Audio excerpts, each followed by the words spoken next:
Good morning, everyone, and welcome back to Why Not Travel, and this is Robert.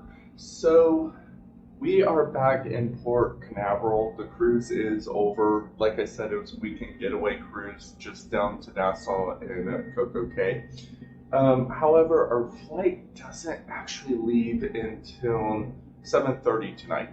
So, we have about 12 hours to kill, and we were talking and trying to figure out what we're going to do, and we both came to the same conclusion. We want to go to Universal Studios. So so that's what we're going to do today. We're going to pack up and get off the ship and head to Universal Studios. I know some of you guys are saying that we should go to Disney World, but I've been to Disney World already, but I haven't gone to Universal Studios. I do like Disney World in Orlando. It's really cool and everything. I prefer Disneyland if I'm honest, but that's personal preference. But anyways, when it was all said and done, we decided on Universal because we haven't been there. So anyways, let's get going.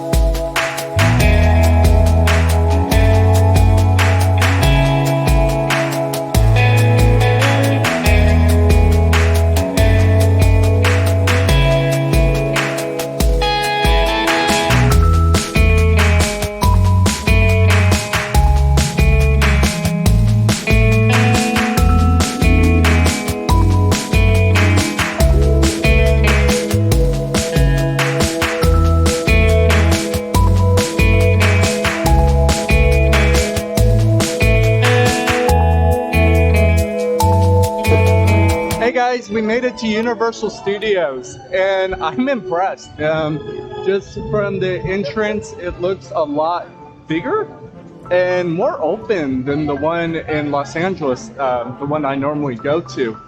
So welcome back to Hollywood there, pal. So anyways, they already have the cast members out and everything. And yeah, this looks really cool. And it's also decorated for Halloween, which I completely forgot about. So yeah, so this is gonna be really cool to see the park all decorated and everything. And let's see what else we can see here, and we'll get on some rides.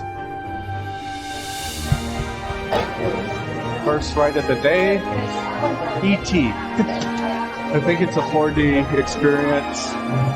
Should be fun.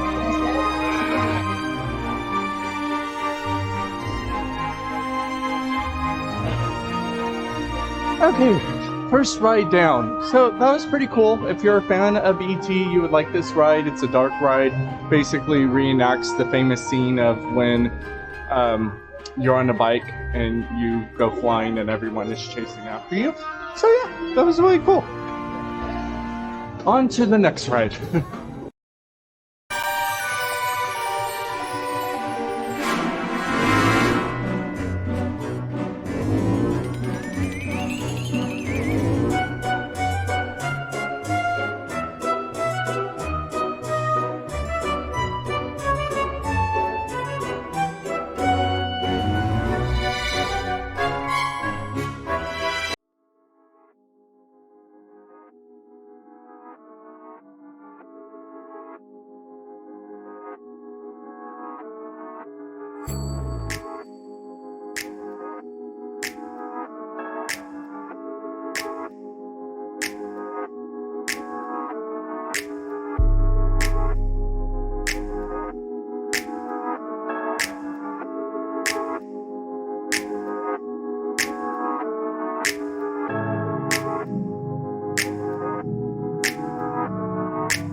Entrance is right there. I think it's time to go on a Simpsons ride. So there is nothing like a Simpsons ride. It's a lot of fun. It's a lot like Universal Studios in Hollywood in California. Similar little differences, but overall it's the same. I will admit, when it comes to that ride, I do get a little nauseous, not because of the movement, but because of the screen itself that they use. There's just times that the video quality is just not that great, and it just makes me lightheaded. But anyways, on to the next ride. Okay guys, so we're approaching the Men in Black ride, and I just have to say, I really like the facade of this ride. If you don't recognize it, it's modeled after the New York City's World's Fair, which is actually plays a major role in Men in Black. And I just really like how this looks, mainly because I like World's Fair, and I like how a lot people thought the future would look like, and I like the architecture that came out of it. So yeah, this is really cool. Anyways, let's get on the ride and see how it is.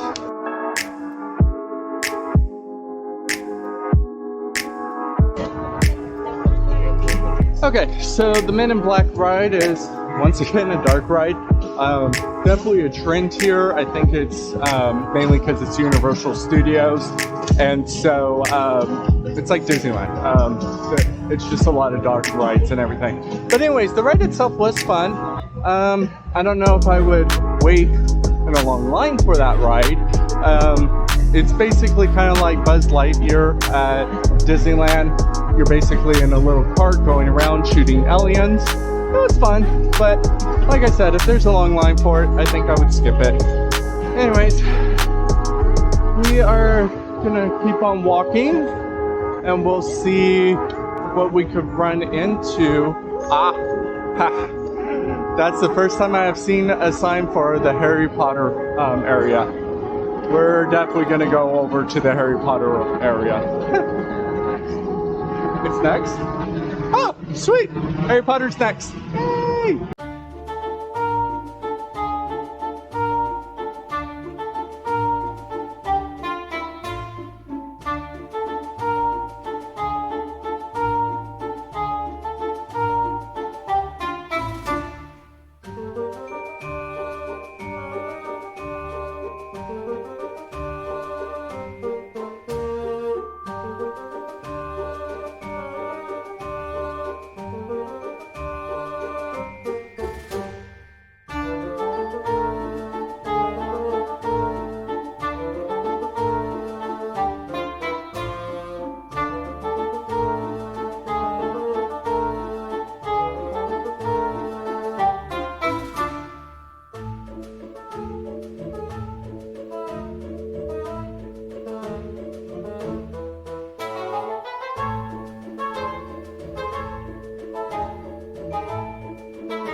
Okay, so I want to bring up something about Orlando and the theme parks over here.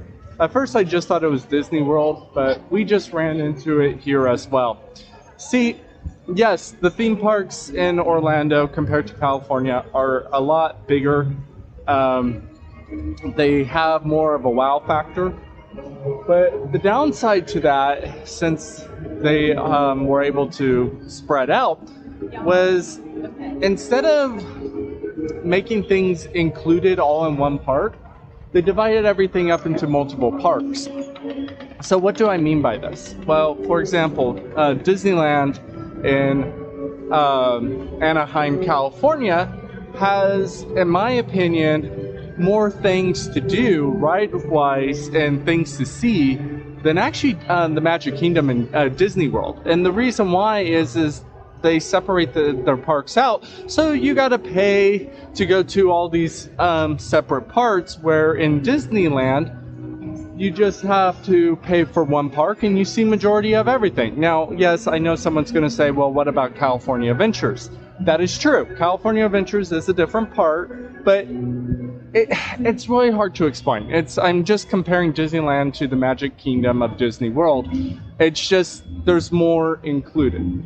So I knew that, and that was honestly one of the reasons why we chose to come to Universal over Disney World, because we knew we didn't have a lot of time to see multiple parks. And also, it gets really expensive too. So we chose Universal Studios, and I mainly wanted to experience Hogwarts and the Harry Potter area and compare it to how it is in Hollywood and California. When we first got to the Harry Potter area, I was amazed. It's hands down a lot better than the one in Hollywood, and the one in Hollywood just feels very condensed and small because they had to cram a lot in and not a lot of space because they can't expand out, being Hollywood and being California. This one is really immersive. The rides are fantastic. The shops are fantastic. You really feel like you're in on set or just in the world of Harry Potter in general. And then I noticed something. There was something missing. The thing that was missing is, of course, Hogwarts. And I know there's a Hogwarts here. It was the first one that was built and everything, and I was really looking forward to seeing it. And then we realized, well, you got to take the Hogwarts Express over to the castle. Makes sense. It's more, it makes you really feel like you're really part of the Harry Potter world and everything, really immersive. The Hogwarts Express is even a ride in itself. And so we walked over to take the train, and if you guys didn't know this, the train goes to another park. You can't even ride the train unless if you have a hopper pass to go to the other park. And this is what I'm talking about. It's like now there's a paywall, if you will. You're able to go to Diagon Alley and get immersed there, but if you want to see the castle, you got to pay more for that. I don't know. It just irks me the wrong way, and that's the one thing that irritates me about the parks in Orlando. And I thought it was just Disneyland, and no, it's also Universal Studios. So, that was a bummer. I was really disappointed in that, and it is what it is. We don't have time, and I really don't want to pay more money to go to a different park just to see the castle, and we also don't have time to experience that full amusement park. So we're going to stay here. We're going to keep on walking around. Like I said, this is the original Universal Studios, and it is really nice, really pretty, and so yeah, it's really cool, and I will admit it's better than Hollywood in my personal opinion. So let's keep going.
well, something strange just happened. It hasn't happened to me in a very long time. We were on a ride that broke down. So we were on the Transformers. We actually got to the very end of the ride when it broke. And they're now escorting everyone off of the ride. But because of our inconvenience, which I'm going to be honest, it wasn't that bad because we actually were able to finish the ride. They gave us a fast pass to use when we return. And it actually lasts for quite some time until the end of this year. Unfortunately, I don't think we're going to be back by the end of the year because we live in California. But I thought that was really cool. That's actually the first time I have ever been on a ride where they literally gave us a fast pass for an inconvenience. So yeah. And there you have it, guys. That was our day in Universal Studios Orlando, Florida. Now, I know some of you guys are wondering, how were we able to pull this off? Well, one, and I didn't choose this, it was just all that was available. The only flight I could get out of Orlando today is at 7:30 p.m. So we had a lot of time to kill. So that is number one, have a very late flight back home. Second, fastest way and cheapest way for us to do this, and we priced it out through multiple ways, was to actually take Uber. Uber from the port to Universal was about $94, and then of course you have your tip on top of that. Disney World was over $100. That's another reason why we came to Universal instead of Disney World. Next is the park tickets. They're not cheap. So the only way we were able to pretty much do everything in Universal Studios today was not only did we buy a park ticket, we also bought the Express Pass, which allows you to basically cut the lines at least once per ride. And so our park tickets with the Express Pass and everything for two people came out to a little over $500. And so, but honestly, it's highly worth it, because if we were to wait in all those lines, we wouldn't have been able to do nearly as much as we have done today. Like I said, we pretty much saw and done everything. There was only 3 rides or so that we didn't make it to, including a roller coaster. We just weren't up to it. We are tired. It's been a long day. It's been a fun day, but it's been a tiring day. So when it's all said and done, and like I said, we got to also pay for another Uber back to the airport, which is going to run us about $35 plus tip. We're looking at in between $700 to $800 for 2 people to pull this off. So yes, it isn't cheap. Is it doable? Yes, it is, if your flights are late enough in the day. Is it worth it? Yeah, it was a blast, but it is pricey. So just something to consider if you have the extra money and you have time to kill and you have a late flight, then yeah, this can be something for you and the family to do. Like I said, it's been a blast. I mean, yeah, there's a couple of pickups, but overall, I highly recommend this. Anyways, until next time, I like, share, and subscribe if you like this content for more. And as always, I leave you with this: why not travel? See you guys.